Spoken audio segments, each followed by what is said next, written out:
जय हिंद एवरीवन। मैं साहिल तिवारी फिर जुड़ चुका हूं आप सभी के साथ डिफेंस के best online educational platform defence अड्डा 247 पर।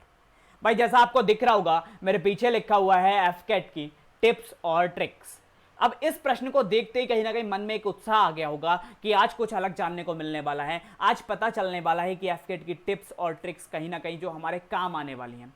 और डेफिनेटली मैं दोस्त आप सभी से वादा करता हूं कि मैं आपको ऐसी टिप्स और ट्रिक्स बताने वाला हूं जिसको अगर आप फॉलो करते हैं तो एग्जाम तो डेफिनेटली क्लियर होगा, साथ ही साथ एसएसबी में भी बहुत हेल्प मिलेगी, बहुत हेल्प मिलने वाली है। लेकिन सबसे पहले डिफेंस अड्डा के चैनल को सब्सक्राइब जरूर कर लें जिससे आपको सही समय पर सही जानकारी हमेशा मिलती है। ये वो प्रश्न है जो कहीं ना कहीं उस हर विद्यार्थी के मन में बनता है जो इस एग्जाम के लिए जा रहा होता है। और एफकेट 2 का एग्जाम आने वाला है, आप सबको पता है। एफकेट 2 का एग्जाम का नोटिफिकेशन आ चुका है, बिगुल बज चुका है। अब युद्ध में उतरना बाकी है मेरे दोस्त, और युद्ध की रणनीति मैं आपको बताने आया हूं। बात करते हैं टिप्स और ट्रिक्स के ऊपर। तो बात करें अगर हम सबसे पहले टिप्स और ट्रिक्स में, मेरे को सबसे पहला पॉइंट क्या करना है, तो सबसे पहला पॉइंट जहां तक मेरी टिप्स और ट्रिक्स यही कहती हैं कि know the exam pattern. Beginner से बिगिनर स्टूडेंट जो बिल्कुल शुरुआत कर रहा है यार, जिसको नहीं पता ज़्यादा कुछ, उसका सबसे पहला मोटिव होना चाहिए नो द एग्जाम पैटर्न। मेरे को पूरा एग्जाम पैटर्न जानना है भैया, एग्जाम में आता क्या है, एग्जाम में आता क्या है, एग्जाम में कौन कौन से सब्जेक्ट आते हैं, कौन से सब्जेक्ट से कितने क्वेश्चंस आते हैं, हर एक क्वेश्चन कितने नंबर का होता है, टाइम मेरे को टोटल कितना मिलता है करने के लिए, कौन से सब्जेक्ट की वेटेज ज्यादा है, कौन से सब्जेक्ट की वेटेज कम है, फिर मेरा स्ट्रॉन्ग सब्जेक्ट कौन सा और मैं किसको कैच करूं जल्दी। ये सारी चीजें देखनी पड़ेंगी आपको, और ये सारी चीजें पता चलेंगी आपको एग्जाम पैटर्न से। सबसे पहले डीपली में एग्जाम पैटर्न को एनालाइज करिए, सीरियस होकर एनालाइज करिए। ये नहीं किसी से पूछ लूंगा, कोई बता देगा, दो बात किसी ने बताई, दो बात किसी ने बताई ना। जैसे लेक्चर लेते हो, जैसे पढ़ाई करते हो, वैसे सीरियसली होकर आपको एग्जाम पैटर्न को एनालाइज करना पड़ेगा मेरे दोस्त। नो द एग्जाम पैटर्न, जानो कि एग्जाम पैटर्न क्या है। एंड उसके बाद अगर मैं बात करूं डिस्कस द डिटेल्ड सिलेबस, फिर ये तो मोस्ट इंपॉर्टेंट पॉइंट है। एग्जाम निकालना है ना, सो ऊपर ऊपर से देख के नहीं निकलेगा। ऊपर ऊपर से देख के सिर्फ अपने आप को संतुष्टि दे सकते हो, हाँ यार मेरे को आता था, मैं थोड़ी और मेहनत करूंगा तो एग्जाम अगली बार निकाल लूंगा, ये लाइन बोलते हुए दिखाई दोगे अगर ऊपर ऊपर से पढ़कर गए तो। कहीं ना कहीं सब्जेक्ट को डिटेल्ड एनालाइज करना पड़ेगा मेरे दोस्त, और उसके लिए आपको एक सही सारथी की आवश्यकता पड़ेगी। एक किसी टीचर के साथ कनेक्ट होकर आपको डिस्कस करना होगा सिलेबस को डिटेल्ड में सिलेबस को पढ़ना होगा।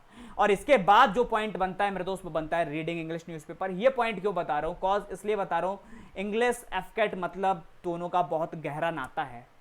इंग्लिश जब न्यूज़पेपर को पढ़ोगे तो एक तो आपका कहीं ना कहीं वो करंट को फोकस करेगा, आपके करंट नॉलेज को बढ़ाएगा, है ना, जनरल अवेयरनेस को आपको कनेक्ट करके रखेगा न्यूज़पेपर पढ़ना। और इंग्लिश वाला पढ़ने से फायदा होगा आपके वोकैब के वर्ड्स, जो सिर्फ इंग्लिश में ही मदद नहीं करेंगे, रीजनिंग जैसे सब्जेक्ट में भी वो वर्ड आपको बहुत हेल्प करने वाले हैं।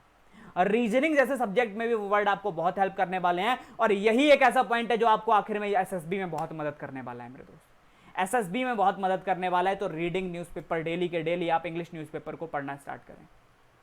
एंड उसके बाद अगर मैं बात करूं तो सब्जेक्ट वाइज प्रैक्टिस बहुत जरूरी है। जैसे आपको पता है रीजनिंग आती है एफकेट के अंदर, जीए आती है एफकेट के अंदर, इंग्लिश आती है एफकेट के अंदर, मैथ्स आती है एफकेट के अंदर, ये चार सब्जेक्ट आ रहे हैं। तो भैया हर एक सब्जेक्ट की मैं सब्जेक्ट वाइज प्रैक्टिस करूं मेरे दोस्त। जीए के सब्जेक्ट की मैं प्रैक्टिस कर रहा हूं, मतलब ऐसा ना हो, एक होता है ओवरऑल प्रैक्टिस मैंने स्टार्ट कर दी, मैंने 4 दिन की पढ़ाई के बाद ओवरऑल प्रैक्टिस स्टार्ट कर दी ना। पहले मैं सब्जेक्ट वाइज करूंगा। मैंने जीए की खूब प्रैक्टिस करी, हाँ मेरी जीए तैयार हो गई। मैं रीजनिंग की बहुत प्रैक्टिस कर रहा हूं, topic wise subject wise reasoning मेरी तैयार हो गई। जीए के अंदर जो जो टॉपिक है मैंने पहले उनको एक एक करके पढ़ा, जीए के सब्जेक्ट को पढ़ा, फिर रीजनिंग के हर एक टॉपिक को मैंने एक एक करके पढ़ा, इंग्लिश को पढ़ा, मैथ्स को पढ़ा। तो टॉपिक वाइज करके मैं सब्जेक्ट वाइज प्रैक्टिस कर सकता हूं, मेरा एक सब्जेक्ट तैयार होता जाएगा। और उसके बाद आता है मेरे दोस्त मॉक टेस्ट। ये तो ब्रह्मास्त्र है, मतलब आजकल के एग्जाम्स विदाउट टेस्ट प्रैक्टिस के नहीं निकलते। क्यों? क्योंकि एग्जाम सेंटर के अंदर जो फील आपको आएगा जब भी आप पहली बार किसी भी काम के लिए उतरोगे मेरे दोस्त, तो वहाँ एक कहीं ना कहीं थोड़ी सी घबराहट रहती है, कहीं ना कहीं हेजिटेशंस रहती हैं थोड़ी सी, और वो आपके आउटपुट जितना आप दे सकते हो उतना देने में आप सक्षम नहीं हो पाते, आपको बांध के रखता है, रोक के रखता है, आप अपना पूरा आउटपुट नहीं दे पाते हो। तो उसके लिए आपको मॉक टेस्ट लगाने होंगे, टेस्ट सीरीज लगानी होंगी, जो वही आपके